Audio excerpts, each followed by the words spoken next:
ಮಕ್ಕಳೇ ನಮಸ್ಕಾರ. ಈಗಾಗಲೇ 2024 ಏಪ್ರಿಲ್ ಆ್ಯನ್ಯುವಲ್ ಎಕ್ಸಾಮಿನೇಷನಲ್ಲಿ ಕೇಳಿರುವಂಥ ಪ್ರಶ್ನೆ, ಸಮಾಂತರ ಶ್ರೇಣಿಯಲ್ಲಿ ಮೊದಲ 20 ಪದಗಳ ಮೊತ್ತವನ್ನು ಕಂಡುಹಿಡಿಯಿರಿ 1, 5, 9 ಈ ರೀತಿ ಒಂದು ಸಮಾಂತರ ಶ್ರೇಣಿ. ಸೊ ಇಲ್ಲಿ ನಾವೆಲ್ಲ ತಿಳಿದುಕೊಂಡು ನೆನಪಲ್ಲಿ ಇಟ್ಕೋಬೇಕಾಗಿರೋದು ನಿಮಗೆಲ್ಲ ಗೊತ್ತಿರೋ ಹಾಗೆ ಮೊದಲನೇ ಪದ. ಸೊ ಇದನ್ನು ನಾವು ಈ ರೀತಿ ಬರ್ಕೊತೀವಿ.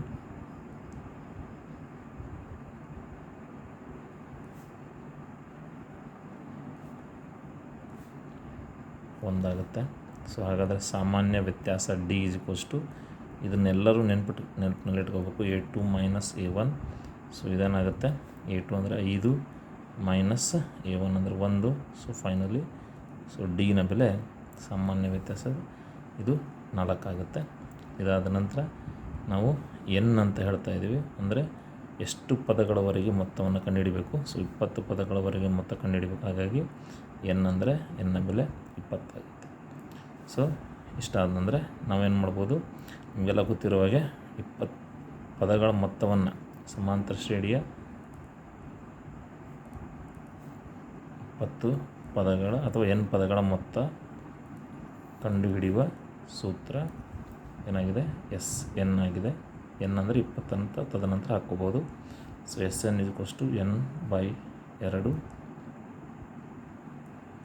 ಆವರಣ 2 A ಪ್ಲಸ್ n-1 × D ಆಗುತ್ತೆ.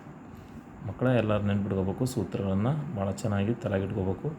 ಸೊ n ಅಂದರೆ 20 ಅಂದರೆ 20 ಪದಗಳವರೆಗಿನ ಮೊತ್ತವನ್ನು ಕಂಡುಹಿಡಿತಾ ಇದ್ದೀವಿ. n ಅಂದರೆ 20 / 2 ಆವರಣ 2 × A ಅಂತಂದರೆ 1 ಇದೆ, ಪ್ಲಸ್ n-1 ಅಂದರೆ 20 - 1 × D ಅಂತಂದರೆ 4 ಇದೆ. ಸೊ ಫರ್ದರ್ 2 × 1 = 2, 2 × 10 = 20 ಆಗುತ್ತೆ. ಸೊ 10 ಹೊರಗಡೆ ಉಳಿಯುತ್ತೆ. ಆವರಣದಲ್ಲಿ 2 × 1 = 2 ಪ್ಲಸ್ 20 - 1 19 ಉಳಿಯುತ್ತೆ into 4. According to BODMAS rule ಪ್ರಕಾರ ಮೊದಲು ಇದನ್ನು ಗುಣಿಸ್ಕೋಬೇಕಾಗುತ್ತೆ. ಸೊ 10 2 ಪ್ಲಸ್ ಹಾಗೆ ಉಳಿಯುತ್ತೆ. ಸೊ 19 4 ಎಷ್ಟಾಗುತ್ತೆ, 76 76 ಆಗುತ್ತೆ. ಸೊ ಫರ್ದರ್ 10 ಈ ಆವರಣದಲ್ಲಿರ್ತಕ್ಕಂಥದ್ದನ್ನು ಮೊದಲು ಸಾಲ್ವ್ ಮಾಡೋಕ್ಕಾಗುತ್ತೆ ಬಾಡ್ಮಾಸಲ್ಲಿ. ಸೊ 2 + 26 78 ಆಗುತ್ತೆ. ಸೊ 78 × 10 ಎಷ್ಟಾಗುತ್ತೆ, ಗುಣಾಕಾರ 780.